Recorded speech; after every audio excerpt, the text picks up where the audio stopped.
So, I hope my life story today will get to inspire someone. So, growing up, I did not even know that the term self love did even exist until much into my late teenagehood and early adulthood. Now, looking back on my childhood, I recall a lot of times I did practice self hate rather than self love. So, I was born and raised in a family of five kids, and I'm the firstborn. I was raised by both of my parents, of which I am grateful. So, in my early childhood, between 0 to 8 years, it was all bliss and fun. But I can also recall that at the time I did not share the best relationship with my mom compared to my dad. And this was because my mom gave me responsibility over my siblings. And so we would clash a lot due to that. Yeah, because sometimes I will be responsible while taking care of my siblings. So at this point, my mom was a stay-at-home mom and she was raising I and my two sisters. She performed all the household chores like any dutiful wife. But all this fancy and dreamy life changed when I reached 8 years old. Before, I was a jovial, smart, and bubbly child. So at 8 years old, I learned from my mom that her and my dad were no longer together in a way, that is to imply that they were divorced. And from my mom's statement, she seemed to imply that dad was the cause of it all. When she told me this, I did not know how much impact it would come to have later in my life. But I remember that day that I knelt down, I cried so much, and I told God, me, I need my dad back in my life. And as I look back, when I look at that child, I still feel sympathy for her, because the truth of the matter is that will not happen. But let me just continue. So this completely broke me, and this was because I loved my dad more than my mom, though I rarely saw my dad because my dad in a way is a work alcoholic. So we spent quite a lot of time with my mom rather than my dad. I also felt isolated because I did not know any of my friends or schoolmates that came from homes with divorced parents. I thought that all the kids in my school, or rather, all the kids that I saw came from homes with both parents, homes that did not have problems or issues. And so around this time, I also did switch schools, and this made me loathe school a lot because I was in a new environment. Now I did not have any friends. I saw like people did not even now understand me. Like it was just a confusing scenario. And also around the same time, I started having body image issues. That is, I disliked my skin color so much because I take it from my dad in terms of appearance. So one incident that comes into my mind that I think was the peak of self-hate when I was a child was this time when I looked myself in the mirror and I thought I should cut my ears because they did not make me look any more beautiful. It is so sad now looking back because I realized that I did not even have a tiny bit of self-love left for myself.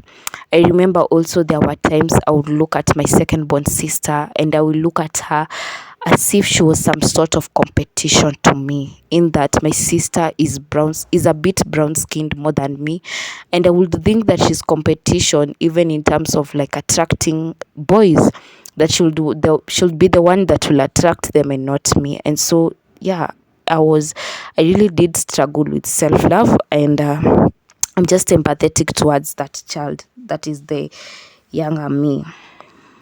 And so also in my teenagehood, I did still struggle with self-hate. And this was in terms of teenagehood.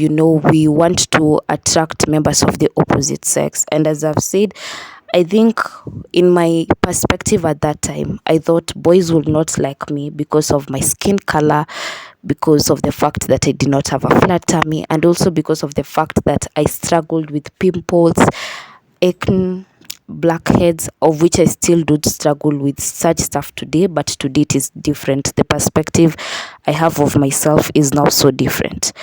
I pity that teenagehood girl that I was, because she did not even understand what boys knew or even what boys wanted. She just needed someone who would love her instead of herself. So also in high school, I still did struggle with the perception I had of myself. All along, I remember there were many times I would break down wishing that the dad I had loved before would be back. And now I see that this held me so much back from loving myself. There's this time during lockdown, I remember my parents had a similar argument. And this was not the first time. Even previous days during lockdown, even times when you were in school, I remember there are times you could wake up on a Saturday morning and you could hear them argue. And by this time I thought I'm supposed to get used to it, but this day it was different. I remember it was in the evening, and I remember I cried so much because what really did hurt was that the man I had loved was speaking so rudely to a woman that had birthed me, and that is my mom. And so I don't know, it's kind of like just made me become so bitter. And out of this bitterness, I remember writing something as sort of like a suicide note on a book. And after that, I remember going by the roadside and I literally just wanted to be crushed by a coming car. But today, I thank God so much that that did not take place. And it is at this point in my life that somewhat it dawned on me about God's love, the way God really and truly loves me. Because despite wanting to die so much, because this was not the first time I even desired death so much. There was a night I desired death so much for myself and even for my dad.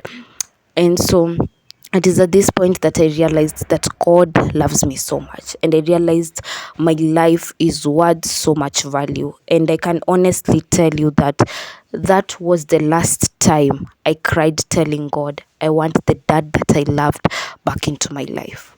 I accepted that he's not going to be back. I accepted that I'm going to be seeing him around, but he's not going to be the same man that I loved when I was a kid, when I was 7 years old. He was not going to be the same dad that I celebrated my birthday with when I was 7 years old. And I just accepted it, and I told God, I want you to be my father. I want you to teach me how to love myself. I want you even now to teach me how to love other people. I did not like the fact that I saw my sister Catherine as a competition. I just wanted to love her because when she looked at me, she wanted me just to love her. And I thank God so much because all this has changed all along. Today, I can just say I love myself. And I love myself honestly, truthfully, with everything that I come with. I love myself even with my past because I recognize it has shaped the woman that I am today. I can also say honestly and truthfully that I love even other people. I no longer feel my sister is a competition to me. Rather, I look at her like an additional beauty into our family, and even that the person she is, she's just worth a lot of value even in our family. And so I hope I get to inspire someone that self-love is not easy, but it's worth it at the end of the day. I don't know what your story looks like all along, but I hope that you'll get to be inspired to continue moving on in life. Probably you went through worse trauma than I have gone through, but trauma cannot be compared.